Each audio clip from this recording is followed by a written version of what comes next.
3 ತಿಂಗಳದ್ದು amount pending ಇತ್ತು. ಈಗ 1 ತಿಂಗಳದ್ದು amount ಹಾಕಿದ್ದೀನಿ. ಸೊ ಸೆಪ್ಟೆಂಬರ್ ಅಕ್ಟೋಬರ್ದು ಹಾಕಿದ್ರೆ ಕ್ಲಿಯರ್ ಆದಂಗೆ. ಬಟ್ ಏನು ಆಗಸ್ಟ್ ದುಡ್ಡಿದೆ ಅದನ್ನು ಕ್ಲಿಯರ್ ಮಾಡಿ ಬಂದಿದ್ದೀನಿ. ಹೌದು ವೀಕ್ಷಕರೇ, ಗೃಹಲಕ್ಷ್ಮಿ ಯೋಜನೆಯ ಪ್ರತಿಯೊಂದು ಫಲಾನುಭವಿಗಳಿಗೆ ಸರ್ಕಾರ 3 ತಿಂಗಳ 6,000 ಹಣನ ಜಮಾ ಮಾಡುವುದಾಗಿ ಭರ್ಜರಿ ಗುಡಿಸ್ತಾ ಕೊಟ್ಟಿದ್ದು, ನಿಮ್ಮ ಬ್ಯಾಂಕ್ ಖಾತೆಗೆ ಖಂಡಿತವಾಗಿಯೂ ಈ 6,000 ಹಣ ಜಮಾ ಆಗ್ತಾ ಇದೆ. ಅದೇ ರೀತಿ ರೇಷನ್ ಕಾರ್ಡ್ ದಾರರಿಗೂ ಕೂಡ ಸರ್ಕಾರದಿಂದ ಉಚಿತ ಅಕ್ಕಿ ಜೊತೆಗೆ ಇಂದಿರಾ ಕಿಟ್ನ ಕೊಡ್ತಾ ಇದ್ದು, ಈ ಕಿಟ್ಟಲ್ಲಿ ಸಾಕಷ್ಟು ರೀತಿಯ ಆಹಾರ ಪದಾರ್ಥಗಳು ಇದೆ. ಯಾರಿಗೆಲ್ಲ ಈ ಕಿಟ್ ಸಿಗುತ್ತೆ ಅಂತ ತಿಳಿಸ್ಕೊಡ್ತೀನಿ. ಮತ್ತು ಸರ್ಕಾರದಿಂದ ನಾಳೆ ಶುಕ್ರವಾರ ಡಿಸೆಂಬರ್ 5ರಂದು 23 ಜಿಲ್ಲೆಗಳಿಗೆ ಗೃಹಲಕ್ಷ್ಮಿ ಯೋಜನೆಯ 3 ತಿಂಗಳ 6,000 ಹಣನ ಜಮಾ ಮಾಡ್ತಾ ಇದ್ದು, ಯಾವ ಜಿಲ್ಲೆಗಳಿಗೆ ಹಣ ಬರುತ್ತೆ ಅಂತ ನಾನು ನಿಮಗೆ ತಿಳಿಸ್ಕೊಡ್ತಾ ಇದ್ದೀನಿ. ಅದಕ್ಕಿಂತ ಮೊದಲು ನೋಡಿ ವೀಕ್ಷಕರೇ, ನೀವೇನಾದ್ರೂ ಇನ್ನೂ ಕೂಡ ನನ್ನ ಚಾನಲ್ನ ಸಬ್ಸ್ಕ್ರೈಬ್ ಆಗಿಲ್ಲ ಅಂದರೆ ದಯವಿಟ್ಟು ಪ್ರತಿಯೊಬ್ಬರು ಚಾನಲ್ನ ಸಬ್ಸ್ಕ್ರೈಬ್ ಮಾಡ್ಕೊಳ್ಳಿ, ಹಾಗೆ ವಿಡಿಯೋಗೆ ಒಂದು ಲೈಕ್ನ ಕೊಡಿ. ಹೌದು ವೀಕ್ಷಕರೇ, ಗೃಹಲಕ್ಷ್ಮಿ ಯೋಜನೆಯ ಪ್ರತಿಯೊಂದು ಫಲಾನುಭವಿಗಳಿಗೆ ಸರ್ಕಾರದಿಂದ ಕೊನೆಗೂ ಸಚಿವೆ ಲಕ್ಷ್ಮೀ ಹೆಬ್ಬಾಳ್ಕರ್ ಅವರು ಭರ್ಜರಿ ಗುಡಿಸ್ನ ಕೊಟ್ಟಿದ್ದಾರೆ. ನಿಮ್ಮ ಬ್ಯಾಂಕ್ ಖಾತೆಗೆ ಸೆಪ್ಟೆಂಬರ್ ತಿಂಗಳ 24ನೇ ಕಂತಿನ ಹಣ, ಅಕ್ಟೋಬರ್ ತಿಂಗಳ 25ನೇ ಕಂತಿನ ಹಣ ಹಾಗೂ ನವೆಂಬರ್ ತಿಂಗಳ 26ನೇ ಕಂತಿನ ಹಣ, ಒಟ್ಟು 3 ತಿಂಗಳ 6,000 ಹಣನ ಸರ್ಕಾರ ಡಿಸೆಂಬರ್ 5 ಶುಕ್ರವಾರದಿಂದ ಕರ್ನಾಟಕದ 23 ಜಿಲ್ಲೆಗಳಿಗೆ ಜಮಾ ಮಾಡಲಿದೆ. ಈ ಗೃಹಲಕ್ಷ್ಮಿ ಯೋಜನೆಯ ಜೊತೆಗೆ ಡಿಸೆಂಬರ್ ತಿಂಗಳಲ್ಲಿ ನಿಮಗೆ ರೇಷನ್ ಕಾರ್ಡ್ ಹೊಂದಿರುವ ಪ್ರತಿಯೊಂದು ಕಾರ್ಡ್ದಾರರಿಗೂ ಕೂಡ ಉಚಿತ ಅಕ್ಕಿ ಜೊತೆಗೆ ಸರ್ಕಾರ ಇಂದಿರಾ ಕಿಟ್ನ ವಿತರಣೆ ಮಾಡ್ತಾ ಇದ್ದು, ಈ ಕಿಟ್ಟಲ್ಲಿ ಯಾವ ರೀತಿಯ ಆಹಾರ ಪದಾರ್ಥಗಳು ಇರುತ್ತೆ ಅಂತ ನೀವು ಕೇಳ್ಬೋದು. ನೋಡಿ, ಅಡುಗೆ ಎಣ್ಣೆ, ಸಕ್ಕರೆ, ತೊಗರಿಬೇಳೆ ಮತ್ತು ಉಪ್ಪು, ಈ 4 ರೀತಿಯ ಆಹಾರ ಪದಾರ್ಥಗಳನ್ನ ರೇಷನ್ ಕಾರ್ಡ್ ಹೊಂದಿರುವ ಪ್ರತಿಯೊಂದು ಕಾರ್ಡ್ದಾರರಿಗೆ ಸರ್ಕಾರ ವಿತರಣೆ ಮಾಡ್ತಾ ಇದ್ದು, ಪ್ರತಿಯೊಬ್ಬರಿಗೂ ಡಿಸೆಂಬರ್ ತಿಂಗಳ ಉಚಿತ ಅಕ್ಕಿ ಜೊತೆಗೆ ಈ ಕಿಟ್ ಸಿಗ್ತಾ ಇದೆ. ಅದೇ ರೀತಿ ನೀವು ಸರ್ಕಾರದಿಂದ ಬರ್ತಾ ಇರುವಂತಹ ಗೃಹಲಕ್ಷ್ಮಿ ಯೋಜನೆಯ 3 ತಿಂಗಳ 6,000 ಹಣ ಮತ್ತು ಉಚಿತವಾಗಿ ಬರ್ತಾ ಇರುವಂತಹ ಇಂದಿರಾ ಕಿಟ್ನ ಪಡ್ಕೋಬೇಕು ಅಂದರೆ ಹಣಕಾಸು ಇಲಾಖೆ ಪ್ರತಿಯೊಂದು ಫಲಾನುಭವಿಗಳಿಗೆ ಕೆಲವು ಹೊಸ ನಿಯಮಗಳನ್ನ ಜಾರಿಗೆ ತಂದಿದ್ದು, ಈ ನಿಯಮಗಳ ಪ್ರಕಾರ ಪ್ರತಿಯೊಂದು ಫಲಾನುಭವಿಗಳ ರೇಷನ್ ಕಾರ್ಡ್ ಮತ್ತು ಆಧಾರ್ ಕಾರ್ಡ್ನ ಚೆಕ್ ಮಾಡಿಸಿ ನೀವು ನಿಯಮಗಳನ್ನ ಪಾಲಿಸಿದರೆ ಮಾತ್ರ ನಿಮಗೆ ಗೃಹಲಕ್ಷ್ಮಿ ಹಣ ಹಾಗೂ ಸರ್ಕಾರದಿಂದ ಉಚಿತವಾಗಿ ಬರ್ತಾ ಇರುವಂತಹ ಒಂದು ಇಂದಿರಾ ಕಿಟ್ ಸಿಗೋದು.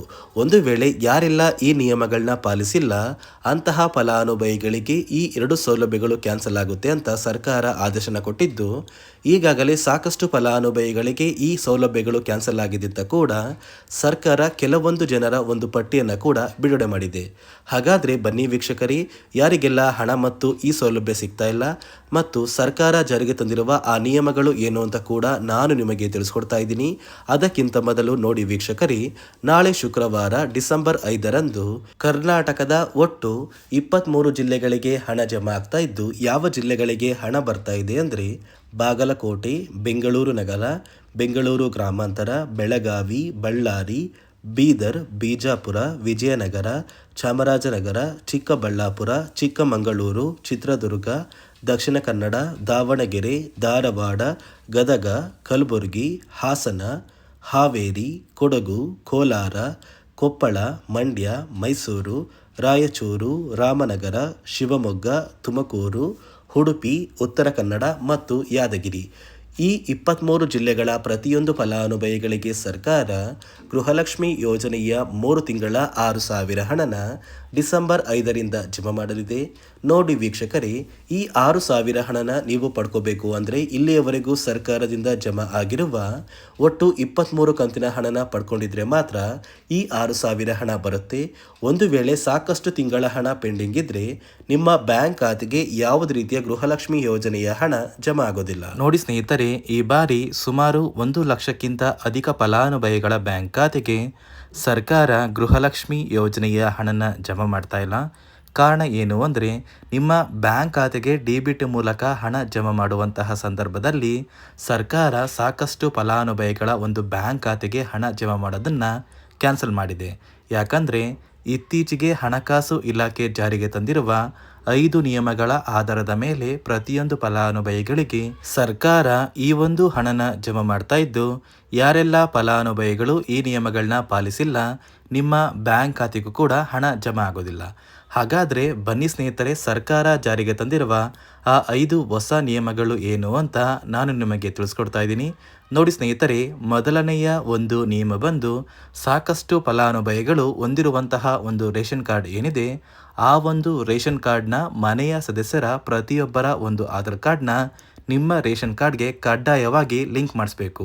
ಅಂದರೆ ಈ ಒಂದು ಲಿಂಕ್ ಮಾಡಿಸುವಂತಹ ಒಂದು ಪ್ರೊಸೀಜರ್ಗೆ ಸರ್ಕಾರ KYC ಅಂತ ಕರೀತಾರೆ. ನಿಮ್ಮ ರೇಷನ್ ಕಾರ್ಡ್ಗೆ ಇನ್ನೂ ಸಹ KYC ಆಗಿಲ್ಲ ಅಂದರೆ ನಿಮ್ಮ ಬ್ಯಾಂಕ್ ಖಾತೆಗೆ ಸರ್ಕಾರ ಮುಂದಿನ ದಿನಗಳಲ್ಲಿ ಗೃಹಲಕ್ಷ್ಮಿ ಯೋಜನೆಯ ಹಣನ ಕ್ಯಾನ್ಸಲ್ ಮಾಡುತ್ತೆ.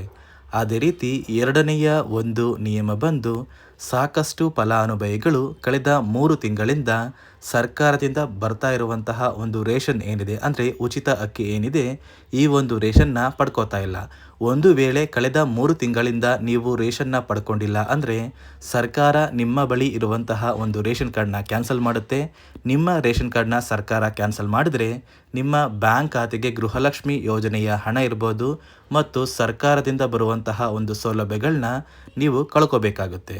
ಅದೇ ರೀತಿ ಮೂರನೆಯ ಒಂದು ನಿಯಮ ಬಂದು ನೋಡಿ ಸ್ನೇಹಿತರೆ, ನಿಮ್ಮ ಬಳಿ ಇರುವಂತಹ ಒಂದು ಆಧಾರ್ ಕಾರ್ಡ್ ಏನಿದೆ, ಆ ಒಂದು ಆಧಾರ್ ಕಾರ್ಡ್ನ ಕಳೆದ 15 ವರ್ಷಗಳಲ್ಲಿ ನೀವು ಯಾವುದೇ ರೀತಿಯ ಒಂದು ತಿದ್ದುಪಡಿನ ಮಾಡಿಸಿಲ್ಲ ಅಂದರೆ ನಿಮ್ಮ ಬ್ಯಾಂಕ್ ಖಾತೆಗೆ ಸರ್ಕಾರ ಗೃಹಲಕ್ಷ್ಮಿ ಯೋಜನೆಯ ಹಣನ ಕ್ಯಾನ್ಸಲ್ ಮಾಡುತ್ತೆ. ಯಾಕಂದರೆ ಸರ್ಕಾರದಿಂದ ಬಂದಿರುವಂತಹ ಒಂದು ಆದೇಶದ ಪ್ರಕಾರ ಪ್ರತಿಯೊಂದು ಫಲಾನುಭವಿಗಳು ಕಳೆದ 15 ವರ್ಷಗಳಲ್ಲಿ ಯಾವುದೇ ರೀತಿಯ ಒಂದು ತಿದ್ದುಪಡಿನ ನಿಮ್ಮ ಆಧಾರ್ ಕಾರ್ಡ್ಗೆ ನೀವು ಮಾಡಿಸಿಲ್ಲ ಅಂದರೆ ಕಡ್ಡಾಯವಾಗಿ ಆದಷ್ಟು ಬೇಗ ನಿಮ್ಮ ಆಧಾರ್ ಕಾರ್ಡ್ಗೆ ತಿದ್ದುಪಡಿನ ಮಾಡಿಸಿ. ಅದೇ ರೀತಿ ನಾಲ್ಕನೆಯ ಒಂದು ನಿಯಮ ಬಂದು ನಿಮ್ಮ ಕುಟುಂಬದ ಒಂದು ವಾರ್ಷಿಕ ಆದಾಯ 7 ಲಕ್ಷಕ್ಕಿಂತ ಕಡಿಮೆ ಇರಬೇಕು. ಒಂದು ವೇಳೆ ನಿಮ್ಮ ಕುಟುಂಬದ ವಾರ್ಷಿಕ ಆದಾಯ 7 ಲಕ್ಷಕ್ಕಿಂತ ಜಾಸ್ತಿ ಇದ್ದರೆ ನಿಮ್ಮ ಬ್ಯಾಂಕ್ ಖಾತೆಗೆ ಸರ್ಕಾರ ಗೃಹಲಕ್ಷ್ಮಿ ಯೋಜನೆಯ ಹಣನ ಕ್ಯಾನ್ಸಲ್ ಮಾಡುತ್ತೆ. ಅದೇ ರೀತಿ ಐದನೆಯ ಒಂದು ನಿಯಮ ಬಂದು ನಿಮ್ಮ ಕುಟುಂಬದ ಸದಸ್ಯರು ಅಥವಾ ಗೃಹಲಕ್ಷ್ಮಿ ಯೋಜನೆಯ ಫಲಾನುಭವಿಗಳು ಯಾರು ಕೂಡ ಸರ್ಕಾರಿ ನೌಕರರಾಗಿ ಕಾರ್ಯನಿರ್ವಹಿಸ್ತಾ ಇರಬಾರ್ದು. ಒಂದು ವೇಳೆ ನಿಮ್ಮ ಕುಟುಂಬದಲ್ಲಿ ಯಾರೇ ಆಗಿದ್ರೂ ಸರ್ಕಾರಿ ನೌಕರರಾಗಿ ಕಾರ್ಯನಿರ್ವಹಿಸ್ತಾ ಇದ್ದರೆ ನಿಮ್ಮ ಬ್ಯಾಂಕ್ ಖಾತೆಗೆ ಗೃಹಲಕ್ಷ್ಮಿ ಯೋಜನೆಯ ಹಣ ಕ್ಯಾನ್ಸಲ್ ಆಗುತ್ತೆ. ಈ 5 ನಿಯಮಗಳ ಆಧಾರದ ಮೇಲೆ ಪ್ರತಿಯೊಂದು ಫಲಾನುಭವಿಗಳಿಗೆ ಸರ್ಕಾರ ಹಣ ಜಮಾ ಮಾಡ್ತಾ ಇದೆ.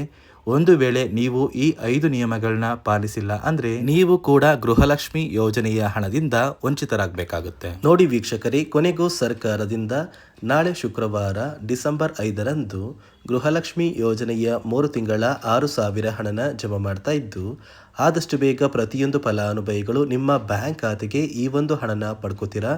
ಕೆಲವೇ ದಿನಗಳ ಕಾಲ ವೆಯ್ಟ್ ಮಾಡಿ ಅಂತ ಹೇಳ್ತಾ, ಇದಿಷ್ಟು ಸರ್ಕಾರದಿಂದ ಪ್ರತಿಯೊಂದು ಫಲಾನುಭವಿಗಳಿಗೆ ಬಂದಿರುವಂತಹ ಒಂದು ಹೊಸ ಮಾಹಿತಿಯಾಗಿದೆ. ನಾನು ಕೊಟ್ಟಿರುವಂತಹ ಮಾಹಿತಿ ನಿಮಗೆ ಇಷ್ಟ ಆಗಿದ್ದಲ್ಲಿ ದಯವಿಟ್ಟು ಪ್ರತಿಯೊಬ್ಬರು ನನ್ನ ಚಾನಲ್ನ ಸಬ್ಸ್ಕ್ರೈಬ್ ಮಾಡ್ಕೊಳ್ಳಿ, ಹಾಗೆ ವಿಡಿಯೋಗೆ ಒಂದು ಲೈಕ್ನ ಕೊಡಿ.